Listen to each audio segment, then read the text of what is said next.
What made me decide to go to Co?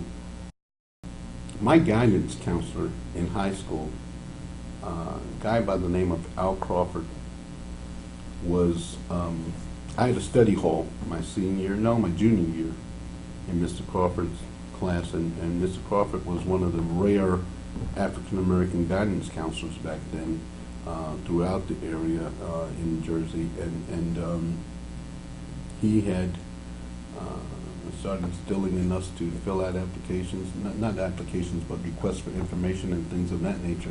And back then, you did not have to pay $75 for an admission, okay? And so since I was in the guidance counselor's office, I started looking up places like you wouldn't believe. One day, Mr. Crawford gave me this postcard. Fill that out. And I filled it out, and he took it. And it seemed like a week later, I started getting a barrage of things from Co College. It's like, what is Co College? And all of a sudden, I come home one day, and Mom says, Mr. Crawford called, and Mr. Crawford went to our church, by the way. Okay? Mr. Crawford called, and you need to fill out an application. Okay, so I filled out the application, and I took it into Mr. Crawford. And the next thing I know, I get this call. Actually, my mom got this call from this gentleman who wanted to meet she and my dad and I up in Secaucus, New Jersey. Apparently he was over in New York somewhere, because nobody just meets in Secaucus. That was back before they built the Meadowlands. Okay? So, to meet there now, yeah, you got the Meadowlands there, but that was before the Meadowlands was built. And so we met on Highway 3 at this little diner, and this guy started, he's pitching Co College. The next thing I know, my mom calls my Uncle Charles. And my Uncle Charles, as someone who actually has so much sense, they're silly. My grandmother used to call them an educated fool. That was my Uncle Charles. My Uncle Charles was, for history's sake, he was chairman of the anthropology, sociology, and psychology department at Arkansas A&M, which is now University of Arkansas in Pine Bluff. Okay, he was advisor to Lyndon Banks Johnson on African affairs.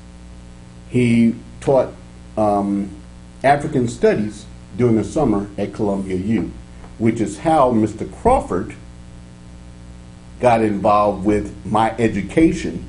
I found out my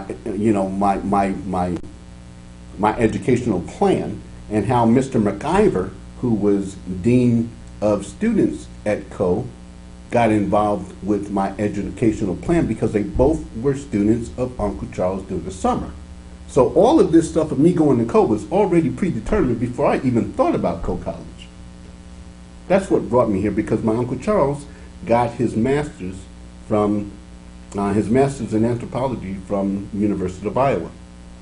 As he said, Iowa is a great place for that boy to go to school, because he can't do nothing out there but learn. Is what they thought. Okay. He considered Iowa as a big vacuum. Nothing goes in, nothing goes out, so while you're there, you are sucked into learning. So it's a great place to be, and such. I was at Co College in Cedar Rapids, Iowa.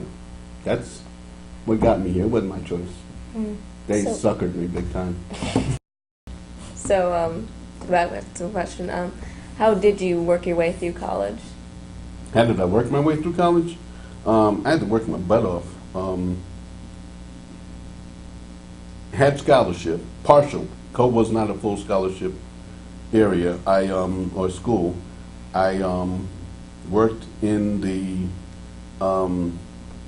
library. One of the great jobs I had on Co was I was in charge of the mic system. So I recorded all of the concerts, which included the symphonies and everything else. Okay, and nothing against the symphonies, but basically that was always on a study night. So I had to readjust, but recorded all the symphonies, everything that was in Sinclair Auditorium.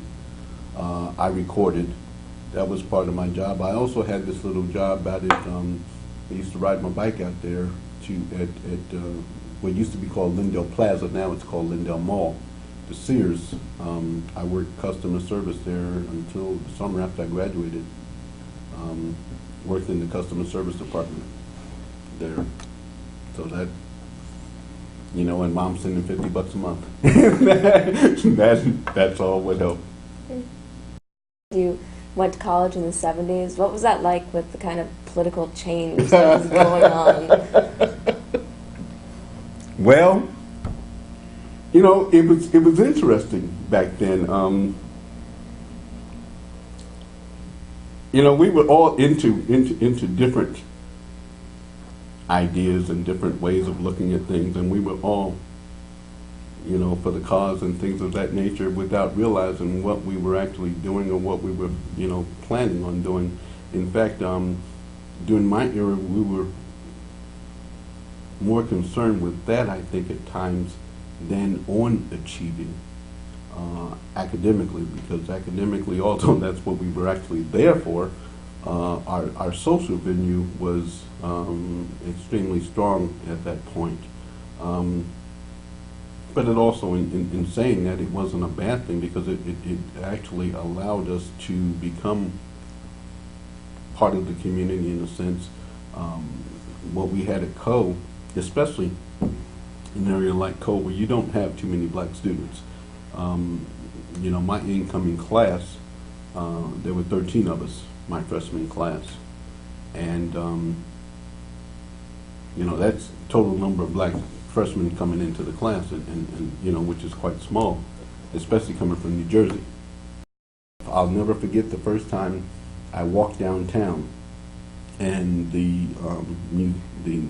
library was where the Museum of Arts is now, and across is Green Square, and there used to be a bowling alley across from there, and I saw this brother walking across, and you know, I actually ran across the street yelling, you know, "Hey, how you doing?"